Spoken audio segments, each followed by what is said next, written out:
Pascal, so wonderful to be here with you today, and thank you for making the journey from Brussels to Amsterdam. How many of you in the audience have been to Brussels? Let's just do a show of hands. Okay. Are any of you from Brussels? Let's do another show of hands. Wow, we've got a Pascal Smet fan crew over in this area here. But Pascal, I've not been to Brussels. It looks like a few other people in the audience have not been to Brussels. So I hoped you could paint the picture of Brussels for all of us, and to do so, especially from a mobility and an urbanism perspective. What does Brussels look like? Well, thank you for inviting me. Well, Brussels, as you know, is the capital of Europe. We are very well connected with the rest of Europe. For instance, Amsterdam is less than 2 hours, Paris 1 hour 20 minutes. We have a great airport where you don't have delays like in Schiphol. But that being said, we are 1.2 million inhabitants.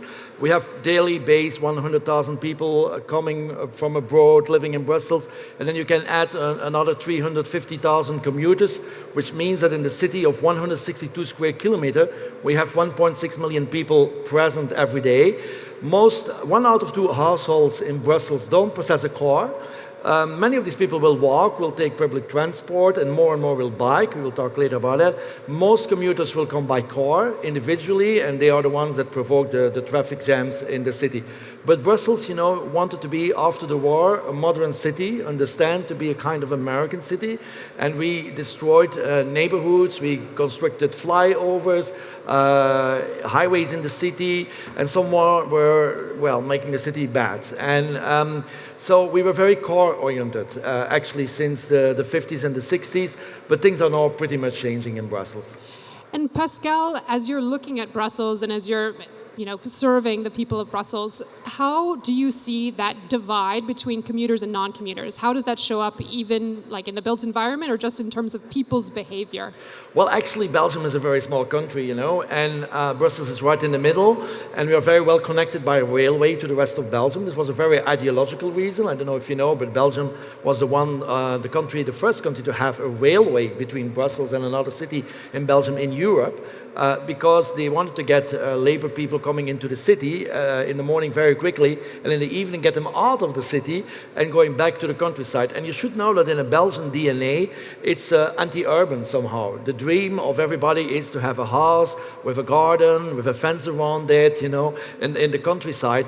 And we were seeing that in the COVID pandemic too. People were declaring the end of the cities in Belgium, and they were so much eager and so much pleasure in saying it, but definitely they were wrong, because it's not the end of the city. I think somehow it's the beginning of the city, because people want to have social interaction. So the commuters, they are basically coming in while by train or individual by the car, but they're not enjoying Brussels. They are coming to neighborhoods like the North Station, where it is not a good neighborhood to work, and it's okay, you have offices, but it's not a mixed neighborhood, and that is what we are going to change now.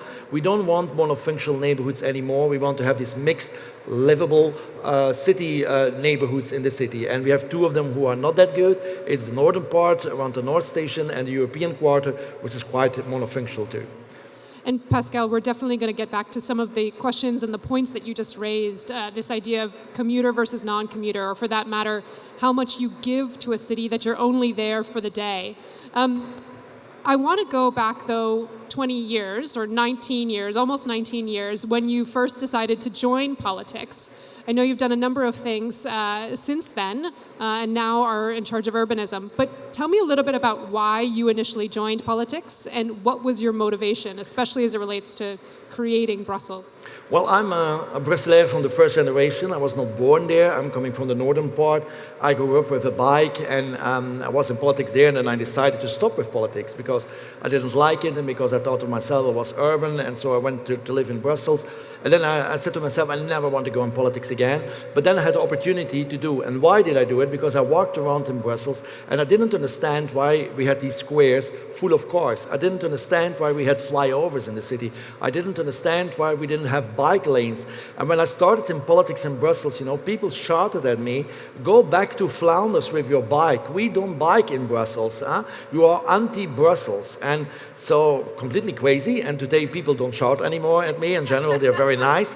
And now if they ask something, they ask for more bike lanes. And that shows how a city can change. And basically, it's a generational issue, of course. We all know that lots of people grew up with the idea my car, my freedom, my car, my ticket to a girlfriend, like that. It was sold like that. And still today we see that kind of attitude to a part of people with a more immigrant background, in which in their culture the car is still a symbol of success, a symbol of making it in life. And so it's all a cultural issue. And we are now seeing it that it basically has changed, because after 19 years, the whole shift of mentality in the people is there. People don't want to no longer space for cars. They want to have car-free squares. And you know how we did it? There was kind of lessons that I learned in it. In the beginning, I was always talking also, you have to get rid of the cars, less cars. And then you saw people in an audience, and then people would say, what are you talking? You're taking away my car, you're taking away my freedom. I want my car, maybe for someone else, but not for me. And then I say, maybe we should not talk about the mean, because finally, taking a car away, that's the mean. The objective is quality of life. The objective is a square where kids can play. The objective is a place where people can interact, restore the core function of a city, which is human interaction. So I talked about the objectives and no longer about the means. And you know, honestly, who can be against a square where young kids are playing in a water area? Nobody, or you're nuts. So you'd be you surprised, change. Pascal. I'm sorry? I said you'd be surprised, Pascal. What people can be against, or what Yeah, people can of be course for I know. that matter. And so I changed it. But you know, that's the first lesson I learned. Talk about your objectives. It's about air quality. It's about the quality of life. It's about the core function of meeting one another in a city. And I always tell to people, you know, but no, it's no.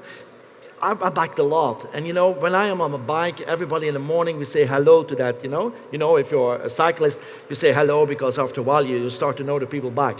But you know how car drivers say hello in the morning? That's the whole difference, you know? It's about being isolated in a car, or you're more open to connected to people. And if you start to explain that to people, they get the idea that urban life is about meeting people. It's not about being aggressive. Yep. And Pascal, I mean, just hearing you speak, I'm inspired. And a lot of the things that you're saying about how Brussels used to be, or how Brussels is to a certain extent, resonate with what my experience has been in Los Angeles or in the United States. But inspiration only takes you so far. And I'm really curious as to which policies and investments and programs that you decided to implement, and also how you did it. Because it sounds like there was sort of a tipping point that you reached. There was something small you started out with, and it ended up being something big. So tell me about that journey. Well, in the beginning it was swimming against the tide, and I got a lot beaten up, including the, not literally, but figuratively, and it was a lot, as I said, swimming against the tide and stay focused.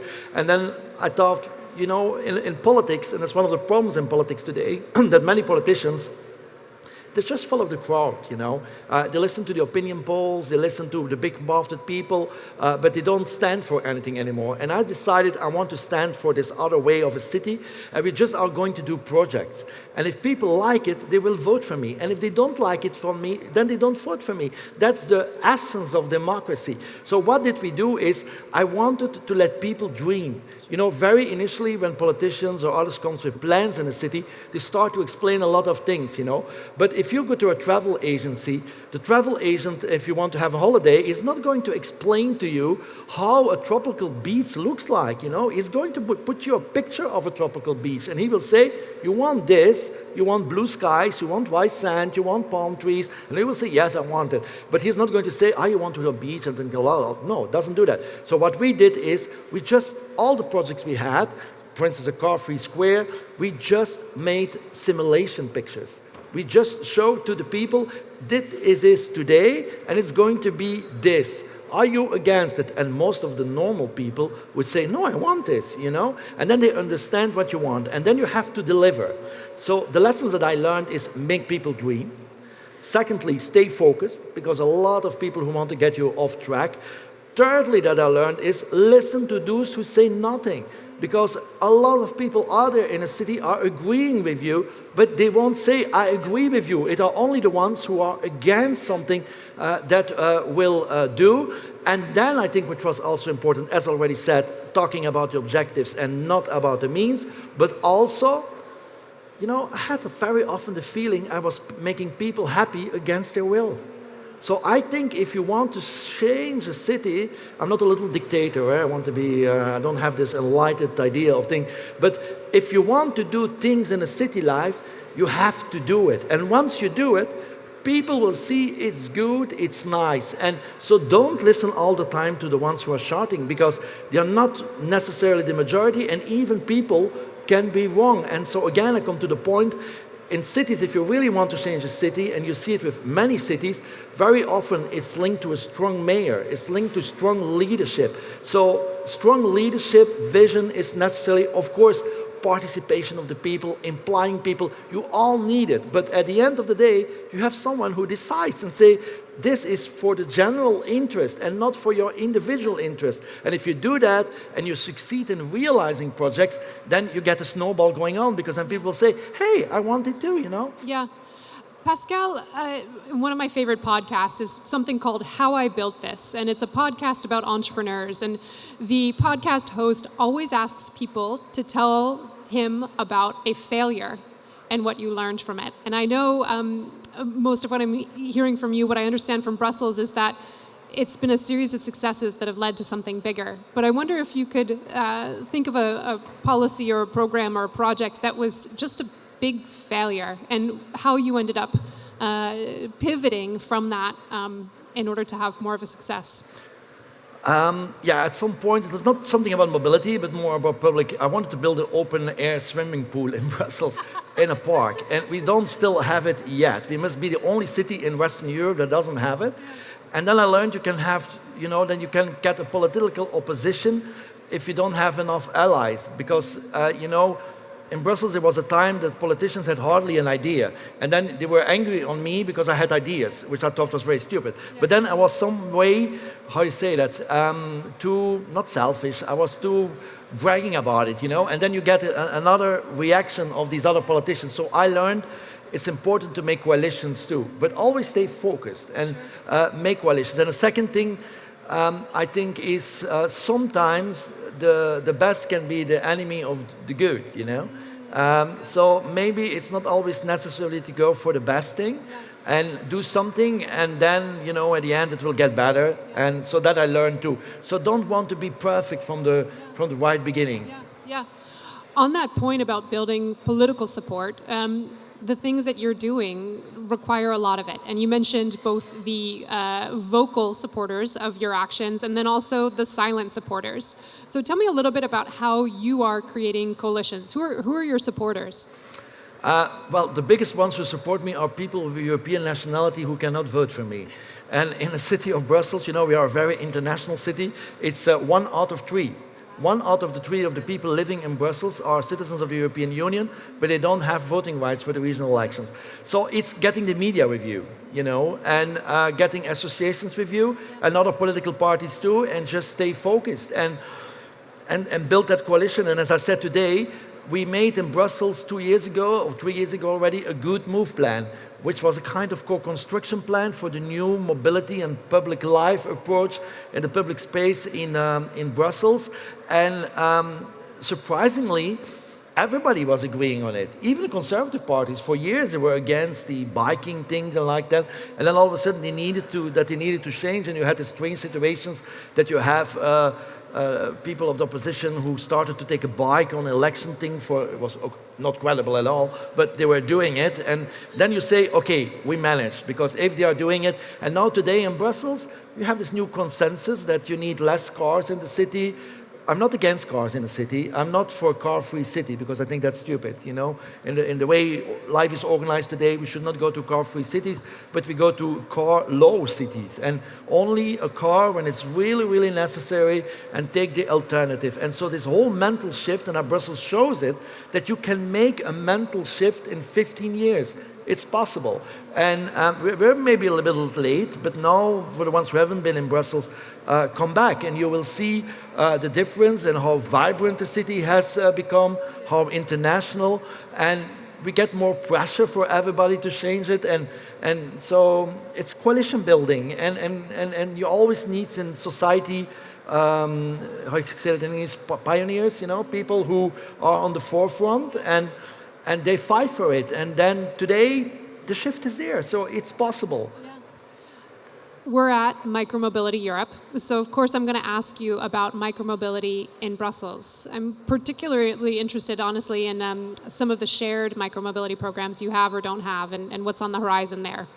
Yeah, you know, Brussels, when we started with all the shift of less cars in the city, we said at the same time, people need alternatives. The classical ones, which I mean is the public transport. We invested a lot in new tram lines, new subway line, new bus lines, and very high of the state transport means. You know, if you go to the Brussels trams, buses, subway, you will see it's car-like, it's luxurious, because people must have a feeling when they take public transport, somehow they take a car. They should not have this feeling, I'm going something cheap, you know. In many European cities, the public transport used to be in fuchsia, red, all the colors that a car driver would never buy for his car, they were doing public transport. So we get rid of that. Secondly, what we did is the biking, the classical biking stuff, making space for the cyclists, that works well. And then thirdly, we said we have to invest in this micro-mobility. We were one of the first cities, few people know, who actually had a car sharing system in Brussels, the Cambio system. So we were one of the first to have it in Europe, and it worked pretty well. So we got a kind of company created in which we were a shareholder, and then it developed. And then we made a very welcoming law for micro-mobility, the scooters, the steps, the free-floating bikes, to say, okay, you can come on low conditions, but you have to make sure that you have quality equipment, you have to make sure it's affordable for everybody, and you have to make sure that it is not hindering other people. And then they came massively, then some went away, and now some others are coming, and somehow the market is now stabilizing, and it's a part of it. The only thing that I think is that we are now a little bit too dependent on private initiatives, and I'm wondering, you know, and one of the things I'm wondering, isn't it not necessary that public transport becomes a shareholder in a car, we're already in the car sharing, but in the scooter sharing, in the free-floating biking, maybe it's just public transport. And maybe we need this public-private partnership and not leave it to the market alone and get this shift of not that public transport is more than the classical bus, tram or metro, but it's also a bike sharing, it's also step sharing. So I think that we have, and these companies have to evolve in their thinking. So I think that's the next challenge to go. I want to stick on that point for a moment because I think it's an important one. I mean, one of the things that we've found when there's private operations of mobility is that the price point ends up being different than maybe if it were publicly operated. So I'm curious, especially in Brussels, how you're making sure that micromobility, mobility in general, is accessible to everybody. And you mentioned that a third of residents in Brussels are not natively from Brussels. And so, again, just interested in how, from the government perspective, you're looking at rebalancing that, making sure there's equity and accessibility in micromobility options. At this time, many companies want to be in Brussels because we are the capital of Europe, so some way it's a window for them to show to other people what they can do. So the offer is still enough today, but I'm not going to give a name, but I use myself bike share, free-floating bike share systems, and honestly, I think it's a little bit too expensive because there are not enough of the free-floating bike sharing. So it's a little bit market, and so that's the reason why I say maybe we should go to a public-private partnership where the government can intervene with subsidies, as we are doing it for public transport. The price of public transport is simply low because we give money to the operators. So we should do the same, I think, to the private operators to get the price low and have this public-private partnership. I don't believe that as a government we should start to give a minimum price and a maximum price. It will be far much too complicated. So I think we're running now a little bit into the limits of the free market. And I think we could correct it in an intelligent way with this private-public partnership. On that same point, how much budget a year, roughly, do you have for urbanism? Do you have for mobility? I'm always curious as to how much these things cost in other places. The Brussels capital region as such has a budget of 5.5 billion euros. If you add the municipalities of it, we're a little bit less than 10 million. I think one could say we are at 1.6 billion out of 10 million. So 16% of the budget is going to public transport, to mobility in general, which is quite a lot. And but we have chosen that our public transport operator, which costs a lot of money, stays public. I think I'm against to the privatization of these things. I think the United Kingdom has shown that it's a very bad idea to do it. So let's keep it public. And of course, it has a price. But on the other hand, people can move affordably around the city. Pascal, you have so many examples, so many stories of things that are having impact in Brussels. How are you measuring impact? What data are you collecting? How are you showing it to people? How are you using it to make the case for more of the same? Yeah, we're evolving much more to a smart city. That means that we're getting more data of how many people take public transport, how many people go by car. And today, the GPS technology and all the anonymous things gives you a lot of data. And we are seeing basically a shift to cycling. But to some way, it is too expensive of public transport. And of course, the COVID pandemic has given a major blow to public transport in any city now. So we have to regain trust in public transport. The car use in Brussels itself is getting less. We are creating much more car-free or very low-use car zones in the city, which is creating traffic jams on the roads where cars are still allowed. But for instance, on the traffic incidents, we have a generalized zone of 30 kilometers an hour in Brussels right now, with some exceptions of 50 kilometers an hour. We are seeing it is a major effect on the people killed on the roads in the city.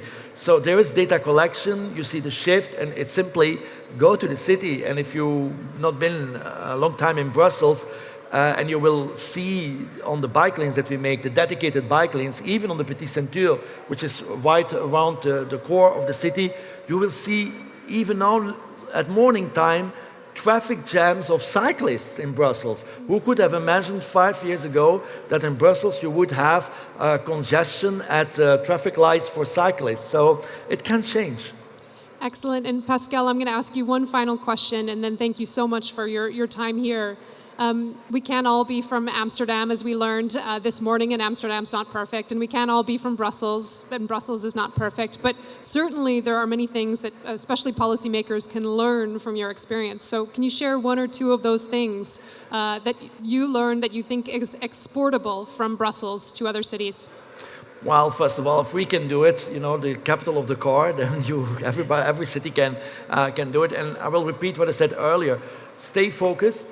Let people dream, listen to those who say nothing, dare to make people happy against their will, talk about objectives, not about the means, and deliver. I think the best thing is always delivering what you say, and as a politician, practice what you preach, Right from the beginning, when we were saying to people, you have to use your bike to move around the city, I used my bike myself. I was one of the first to do it of the political class in Brussels, and at the beginning people said to me, what the hell is that? You are not in a car. And people say, this is not possible, you should not be serious. And this was even someone who said, you are disgracing the function of a minister or a city official, whatever name you want to call it. And I was saying, huh? I'm just practicing what I preach and that we are asking other people to do. So practice what you preach, lead by example, and keep swimming against the tide. And at the end of the day, people don't like change, but they like good things. And I will end with that. In life, we are all in pursuit of happiness, And if you live in a happy city, you're a happy inhabitant, you're a happy guy or woman, and you will feel good. So for me, this whole urbanism, mobility, and public space is so essential. It's all about being happy and meeting other people, and that nobody got engaged between cars, Nobody bought a thing in a shop between cars. They do it on squares. And so it's all about happiness and having a good life. And I believe that, cities are places to do that. Well, what a beautiful way to end our conversation. So let's give Pascal a warm round of applause and a big thank you.